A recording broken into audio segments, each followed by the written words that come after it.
Evidence acquisition is the discipline of collecting data without contaminating the very facts it is meant to prove, and that constraint shapes every decision that follows.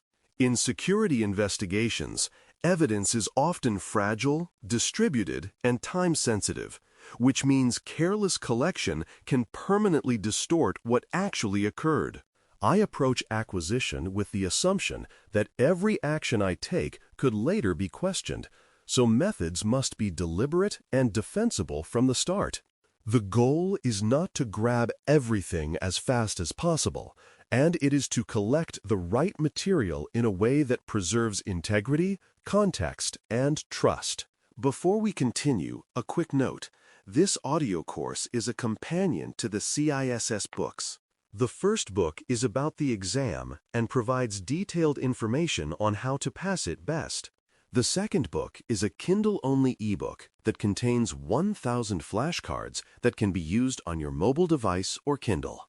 Check them both out at cyberauthor.me in the Bare Metal Study Guide series. Acquisition begins with scoping, because you cannot collect responsibly until you understand which sources are likely to contain relevant information. Scoping defines what questions you are trying to answer and which systems, time windows, and data types can reasonably contribute to those answers. This step prevents unnecessary collection that increases legal risk, storage burden, and analysis noise. It also helps prioritize volatile sources that may disappear if not captured quickly. Good scoping balances completeness with restraint, ensuring that effort is focused where evidentiary value is highest.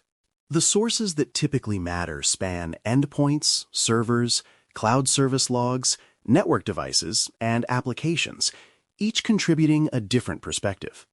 Endpoints and servers can reveal process execution, file changes, and local activity tied to specific accounts or devices.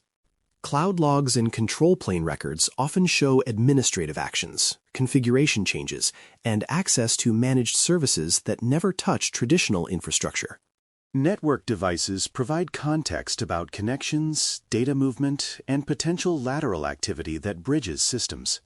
Applications add business context, showing how data and functions were actually used, which is often essential for impact assessment. Collection methods vary because different sources and questions demand different techniques, and no single approach fits all scenarios. Logical capture focuses on selected files, logs, or artifacts that can be copied directly without imaging an entire system.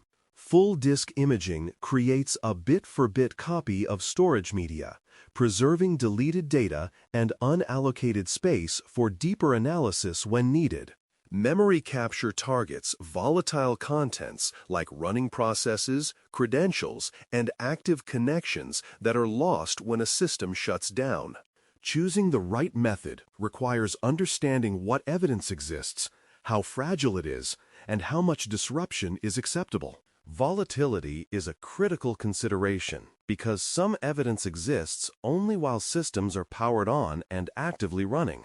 Memory contents, temporary files, network connections, and in-memory credentials can disappear the moment a system is rebooted or a process exits. This means acquisition planning must account for order of operations, capturing volatile data before actions that could destroy it. At the same time, rushing without discipline can corrupt other artifacts, so timing must be intentional rather than panicked. Recognizing volatility helps ensure that the most perishable evidence is preserved while maintaining overall integrity. Preservation is what keeps collected evidence trustworthy after acquisition, and it relies on controlled storage, restricted access, and tamper-evident processes. Once evidence is collected, it should be stored in a way that prevents modification, loss, or unauthorized viewing. Access controls ensure that only approved individuals can handle or analyze the data, reducing the risk of accidental or malicious alteration. Tamper-evident processes, such as sealed containers or immutable storage configurations, provide assurance that evidence has not been changed. Preservation is ongoing, not a one-time step, and it must be maintained throughout the investigation lifecycle. Hashing is the primary technical mechanism used to validate that files and images remain unchanged after collection. A hash value is calculated at the time of acquisition and serves as a digital fingerprint of the data. Any alteration, even a single bit, will produce a different hash, immediately signaling a problem. By recalculating and comparing hashes at each stage of handling, investigators can demonstrate continuity and integrity over time. Hashing transforms trust from an assumption into something that can be independently verified. Documentation is as important as technical controls because undocumented evidence handling is indistinguishable from careless handling. Records should clearly state who collected the evidence, what was collected, when it was collected, and which tools or methods were used.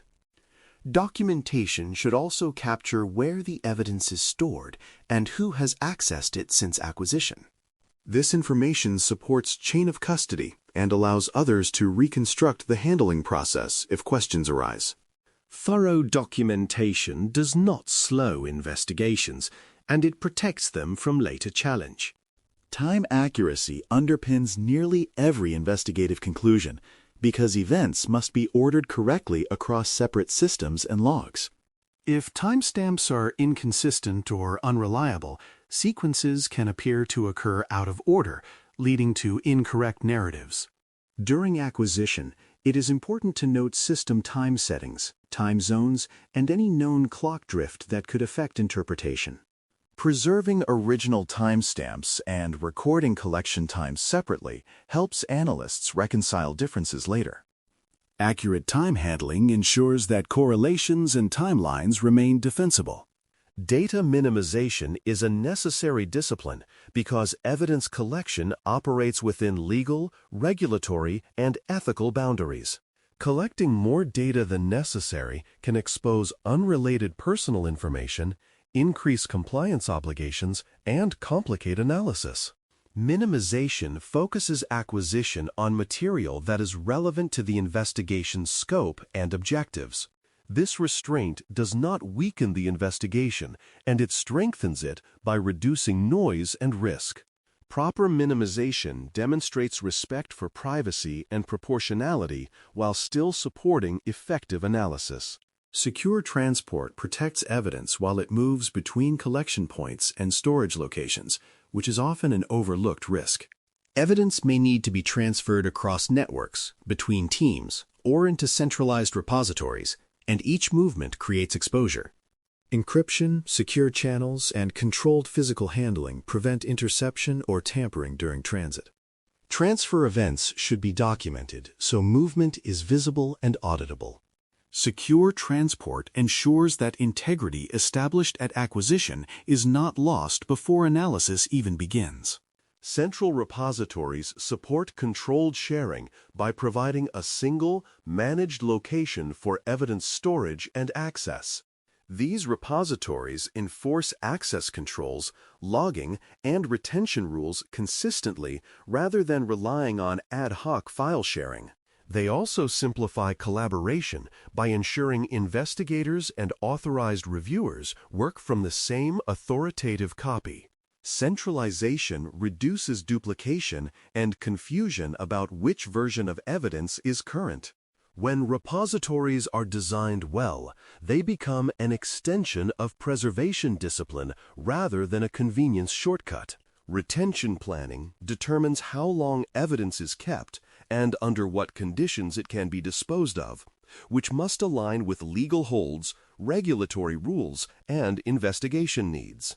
Some evidence must be retained for extended periods due to litigation risk or regulatory requirements, while other material can be disposed of once it is no longer needed. Retention policies should be clear before acquisition begins because improper disposal can be as damaging as improper collection.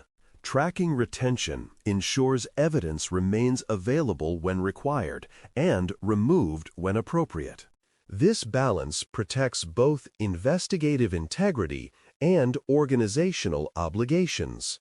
Proper evidence acquisition preserves trust in findings and later decision-making, because conclusions are only as strong as the data that supports them.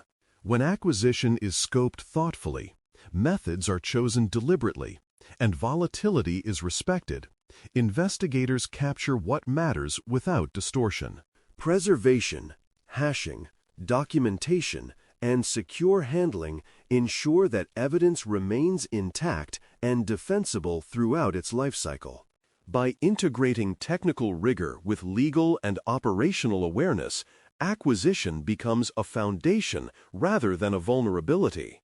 In the end, disciplined acquisition and preservation turn raw data into reliable proof that can support confident action and accountability. Thanks for listening. For more audio courses, daily newsletters, and more, please visit baremetalcyber.com.